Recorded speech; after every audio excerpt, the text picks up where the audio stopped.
Hey guys, my name is Chiamaka Okebu again. Graduate training program is not an easy thing. In fact, the funny thing is that there are target graduate training programs. Like all of these programs sometimes they run all through the year.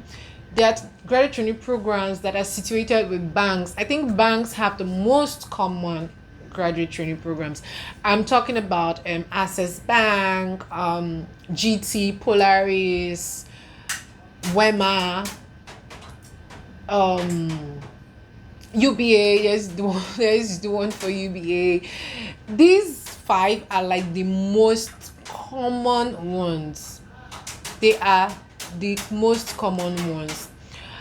But there are still others. I think Union does theirs, First Bank, Zenith, they do theirs. Like there are so many graduate training programs today, and there are some that do not make sense. Don't get me wrong. Like obviously, when you see the requirements, when you see the details and everything, you would just know that these people are hiding under the guise of a graduate training program. It's very simple. You would know that they are hiding under the guise of a graduate training programs. Now, should you apply to those? I don't know. I'll tell you what I did. Me personally, there are some I did not apply to, and there are some that I was like, let me just drop my CV, especially when it's maybe easy in apply on LinkedIn, or you just like require me to send my CV to an email. I can apply, but standard graduate training programs sometimes though companies have their portal, you fill a lot of information. I wouldn't go through all that stress if I know that the company isn't, I don't see a future in that company. For me, I just apply, go through the interview process. I might be offered the job and I will decline. Yeah, I had opportunities like that and I declined because I just felt like it was a no for me. Probably because I had other opportunities, I don't know. But I just felt like it was a no for me. That was the feeling then. So now what happens during a graduate training program? Now you apply for a graduate training program, you guys are a lot, you go through several stages of the interviews. Depends on how the company is structured. But first things first, for any graduate training program, you're required to write a test. It's usually GMAT. Now some of these graduate training programs repeat the same questions. I don't know whether it's safe to call the names of these companies that do this, but a lot of them, like I have one in my head where I was writing the exam and I was like, me, I read this thing in one this thing, like same question. There are a lot of them out there, but once you apply for a graduate training program, now your best friend is Nairaland. Go on Nairaland, look for that vacancy. You most likely find people who have applied for that same job as you. People will be giving you their input. Some people have applied year 1, year 2. This is their third time applying for that same graduate training program, right? Now, another thing that happens is people create WhatsApp group, and you most likely see the link to this WhatsApp group on Nairaland. And once you're able to join one, if you're on UBA's graduate training group, you are very very likely going to join other graduate training groups, because that is how the link will keep moving from one group to another. And as this link keeps moving from one group to another, that's how past question keeps moving from one group to another, and that's how ways to ace the exams keep moving from one group to another. So people just keep chipping in their experiences. So basically, go to Ireland, join a WhatsApp group. Good thing is you're joining like minds, you're joining people who need the same thing as you. So all of you guys are there for the same reason, for the same purpose, and they'll keep sending in. So if you're on GT's WhatsApp group, they'll tell you when Access Bank is recruiting, when Coronation is recruiting, when Polaris has started, UBA, Union, as the case may be, and some other institutions. I think fintechs are even beginning to imbibe the attitude of having graduate trainees or interns, whatever grammar they want to use for theirs. But now it's now a thing, right? Now the first step is writing. You'll definitely be called for an assessment. Like I said, these guys repeat questions, and you will see past questions. So if Dragnet is the one organizing, you will see Dragnet past questions on that group. There are a whole lot of them. Some people have piled over the years that they have a dedicated folder to that, right? I don't know if I can find some. Probably I'll leave it underneath. Now, so to speak, some of these past questions might not be real. It could just be somebody putting things together. It might, like I said, might not be real. But if you're on these groups, you have people, when you have issues, you come on the group and people help you to solve that question and then get back to you. Now, these graduate training programs, people write the exams sometimes in batches. They might not call everybody at once. They might just have it one after the other.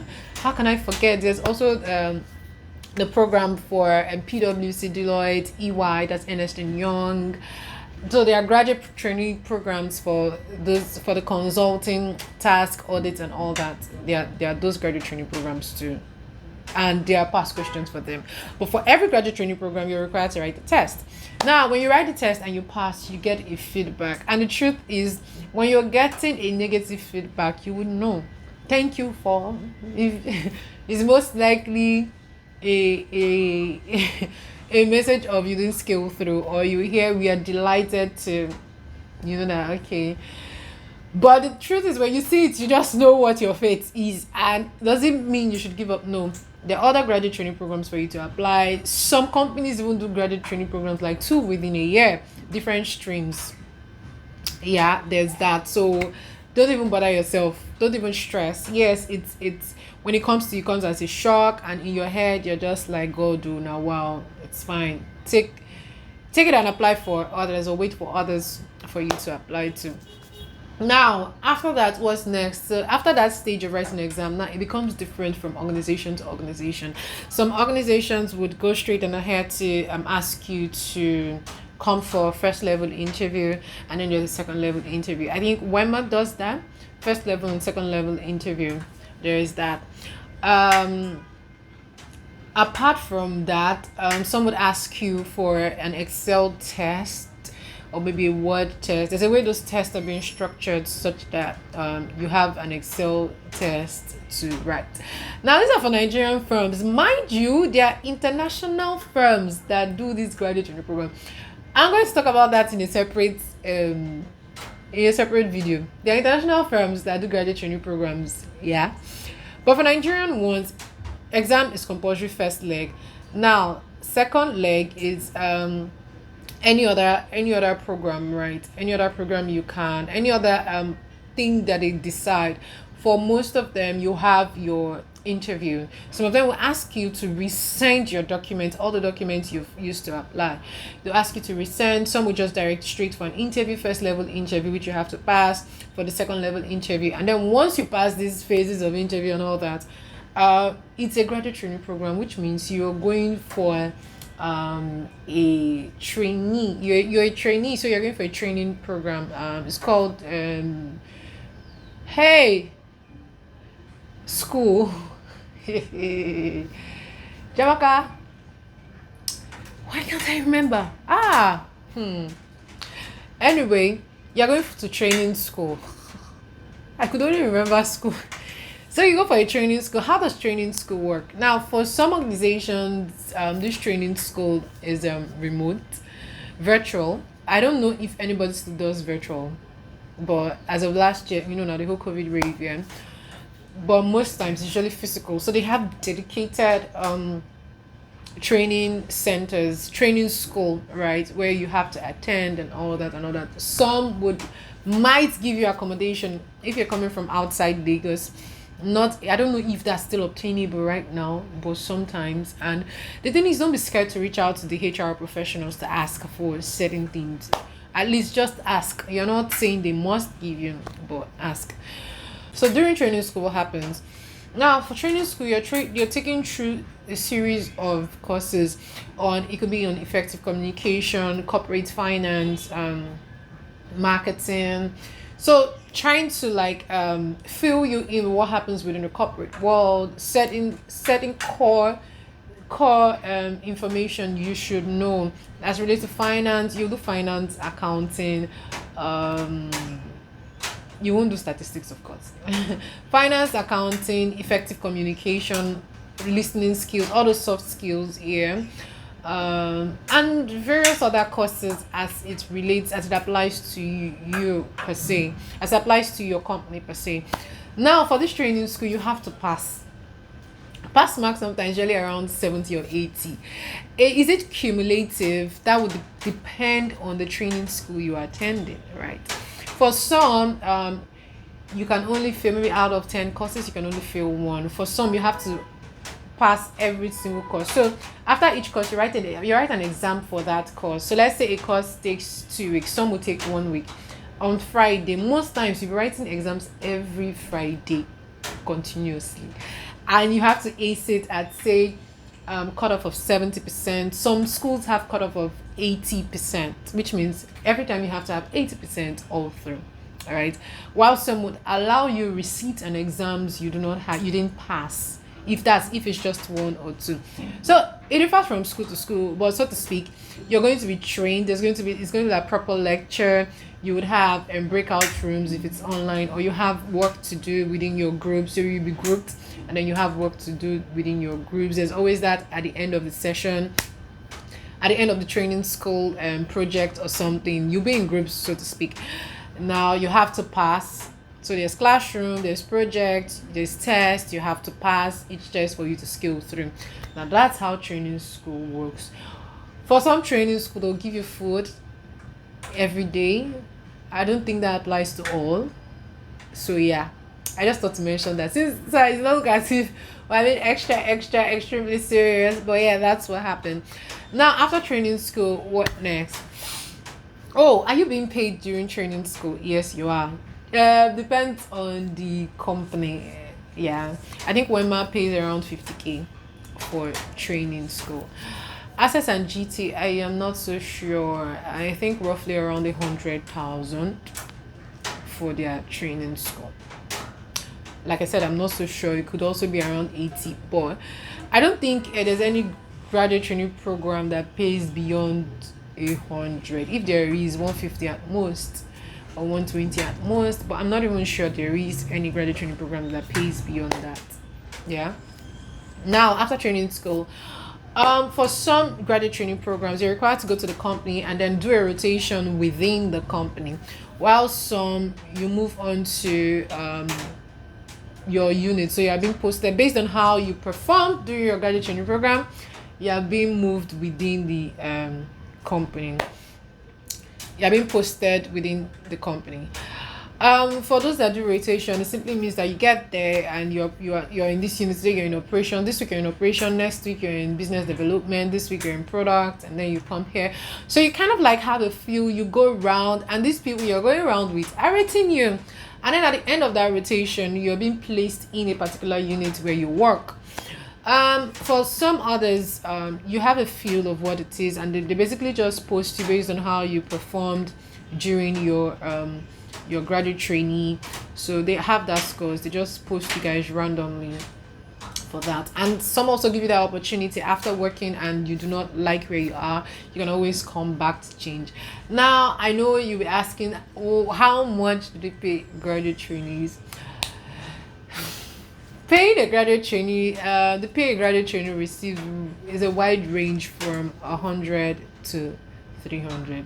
I know that is broad, and in your head you are like, babes, be more specific as to how much the graduate trainees earn.